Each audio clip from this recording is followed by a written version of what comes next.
Are you a loner? Or maybe just someone who doesn't have the energy to wait on getting a full team together just for someone to say, sorry boys, wife wants to spend time together. And now you're stuck for another 35 minutes with a 5-stack. Or could you be similar to me, where you prefer to play with a team, but between work, school, and other real life responsibilities, you just don't have the time as you used to, and just defaulted to solo queuing to play as much as you can before the night's over? Well, then this video is dedicated towards you. Hold that thought.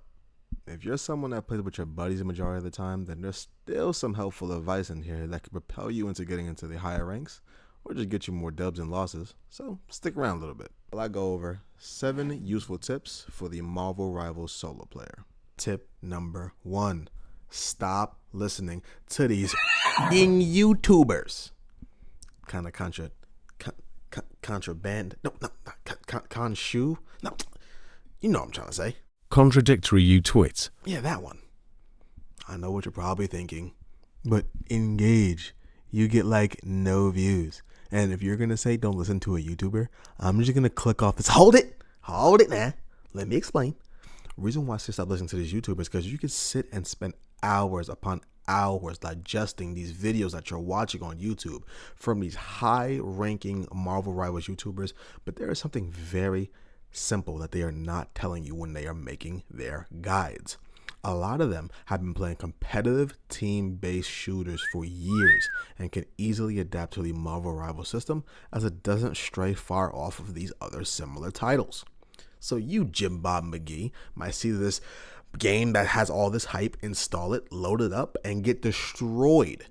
And then go watch a video of someone saying how I got to eternity rank in 1 week. Thinking that you have, as long as you do the same thing that they just did in that video, you'll be able to hit that rank as well. And that's just not realistic. Besides, some of these YouTubers have become complete total sweats that have managed to make this game their actual job. And that's why they're able to invest so many hours into perfecting on how to become a top rank player.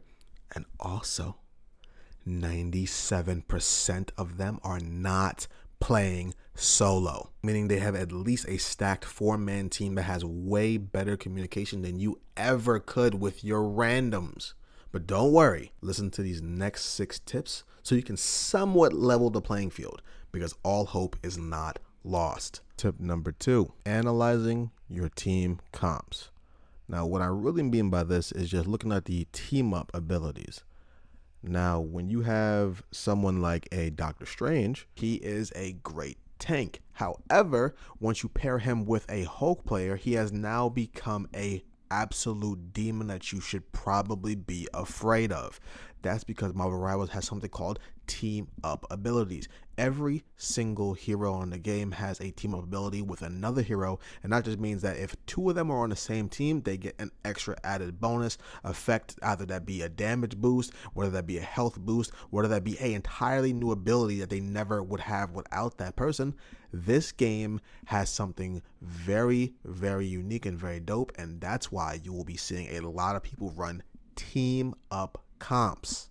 When you're someone that can just bring up the scoreboard, picking up a hero that will fit that mold better, then you'll be able to go ahead and take advantage of these team up abilities because they are actually really overpowered. For example, the difference between an Iron Man with no Hulk on the team versus an Iron Man with Hulk on the team makes a huge difference to his damage, and it actually makes him one of the greatest DPS characters in the entire game. That being said, more often than not, you're going to want to try to take advantage of these team up abilities, because if you're not, the enemy team definitely is, and you're going to notice that very quickly. Tip number 3, stay mobile and be patient. As a solo player, you are your only line of defense. Keep moving to avoid too much damage, and don't rush into every fight. Of course, you would like your teammates to have your back, but majority of the time, they're probably not. So with that being said, waiting for the right moment to strike is definitely more important than just trying to take immediate action.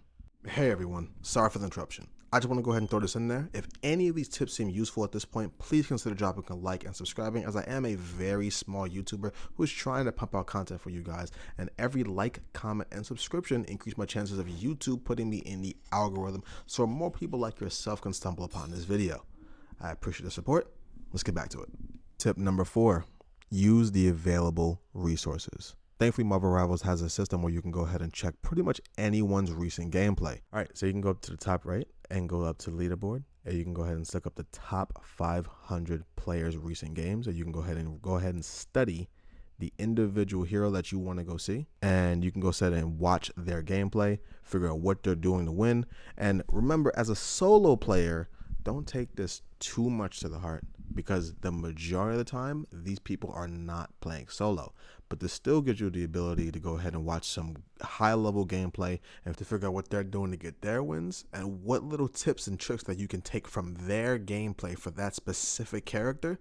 That way you can add it into your arsenal so that you can become a top rank doggy. Tip number 5, be versatile and to learn how to adapt.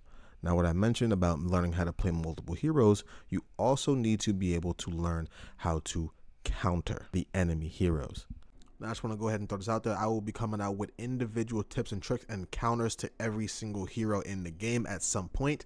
But in the meantime, just a quick little example. If your team is getting absolutely stomped by some absolutely ganked Spider-Man player and everyone's like, bro, someone needs to get rid of this guy. Help me.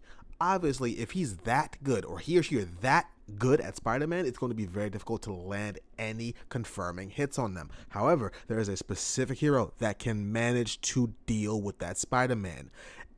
Insert Namor. Namor is a character that can just throw turrets and then you don't have to even aim at him. The turrets will do it for you. That is an example of being able to learn how to counter specific heroes and learn on the fly. This is going to take trial and error and learning the game, but eventually you will realize, okay, if this person is the one that's MVP on their team and they're dominating us, who can we bring in that can stop them? If you see that one of their enemy teams has 22 kills and 0 deaths, and you guys have never seen them the entire game, that's because they're probably all the way in the back line. Someone needs to be able to shoot from either long range or creep up on them very fast and stealth and confirm that kill. That way they are less of a nuisance towards your team and will make your team very happy.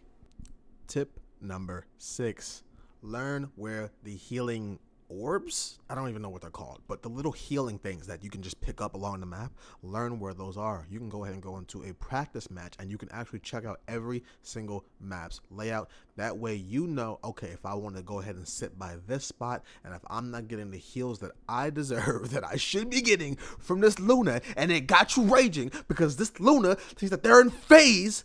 Okay, no, sorry, take it down. Sorry. That way you can go ahead and get the heals that you deserve by yourself, because again, if you are a solo player, you're not going to be able to get exactly what you're looking for out of every support character. And finally, tip number 7 is to again realize that you are a solo player, so it is okay to lower your expectations. Me personally, I try to go for, at this time, by the time of this recording, celestial rank. That would make me happy. Of course, getting eternity rank or get one above all is something that we would all like to see, and we would all like to, you want to go ahead and go achieve it? Go ahead and do it. But me personally, celestial rank is good enough. I don't have the time, because what happens with the top ranks is if you actually like just get sick or like don't play for a week, you will be moved out of those ranks, and then you're gonna end up feeling like this never-ending chase of like FOMO, and like where you have to constantly play this game and only this game every single day for every hour. And that's just something that as a solo player, that's not really realistic, especially when you're going up against these teams. So it's okay if your goal is to get to diamond every single season, go ahead and do it. That is something that can definitely be achievable without a doubt, and I believe in you and I know that you can do it. I have put 99 hours into this game since it has come out on PlayStation 5, and I will say 90 of those hours have been me just solo queuing ranked. Now, with that being said, if I manage to get some people that want to play together, that would be great. Maybe I'll come out with a Discord. Who knows? But in the meantime, I'm solo queuing and I'm solo grinding, and I appreciate you all for watching. And hopefully my video has gotten out to somebody who is in a similar situation and you realize that you are not alone in this game when it comes to playing alone and just trying to do the best that you can. I am engaged and I appreciate you all for watching. Thank you so much. Deuces.